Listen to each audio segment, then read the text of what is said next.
नमस्कार, मी नरेंद्र पाटील इंगळे, राहणार किंखेड, तालुका अकोट, जिल्हा अकोला. सर्वप्रथम सर्वांना दीपावलीच्या खूप खूप शुभेच्छा.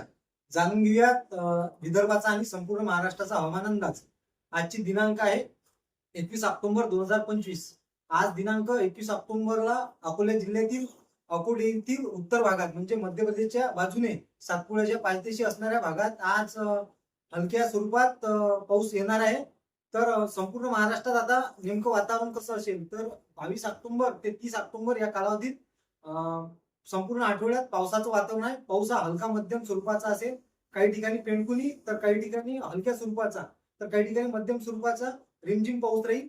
हा पाऊस 24 ऑक्टोबर ते 30 ऑक्टोबर या कालावधीत राहील. मग महाराष्ट्रातील विदर्भात याचं प्रमाण सुरुवातीला कमी असेल, पण 24 ऑक्टोबर ते 30 ऑक्टोबर विदर्भात सुद्धा बऱ्याच ठिकाणी अकोला, अमरावती, बुलढाणा, यवतमाळ, वाशिम आणि पूर्व विदर्भात नागपूर, भंडारा, गोंदिया, गडचिरोली, चंद्रपूर, वर्धा या संपूर्ण 11 जिल्ह्यामध्ये विखुरलेल्या स्वरूपात भाग बदलत 24 ऑक्टोबर ते 30 ऑक्टोबर पाऊस राहणार आहे.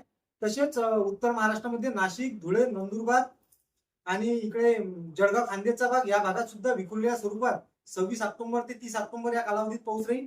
तसेच 22 ऑक्टोबर पासून महाराष्ट्रात अनेक भागात पावसाला सुरुवात सुद्धा होईल.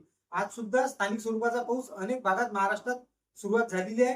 तसेच पश्चिम महाराष्ट्र आणि मराठवाड्यातील 7ही जिल्हे आणि पश्चिम महाराष्ट्रातील 6ही जिल्हे अशा संपूर्ण महाराष्ट्रातील भागात हा पाऊस विखुरलेल्या स्वरूपात भाग बदलत राहणार आहे. हा पावसाची व्याप्ती जवळपास 60 ते 70% भाग पावसाने व्यापला जाईल, पण 30-40% अजूनही पाऊस पडणार नाही. म्हणजे काही ठिकाणी पाऊस आणि काही ठिकाणी पाऊस नाही अशी परिस्थिती आहे. हा ऑक्टोबर महिन्यातील वळीव पाऊस आहे, कारण याला ऑक्टोबर हिट म्हणतात. पुढील वातावरण आता थोडं उष्णतेचं असेल. काही दिवस एक आठवडाभर उष्णतेत वाढ सुद्धा होईल आणि बऱ्याच भागात महाराष्ट्रातील 22 ऑक्टोबर ते 30 ऑक्टोबर या कालावधीत पाऊस होणार आहे.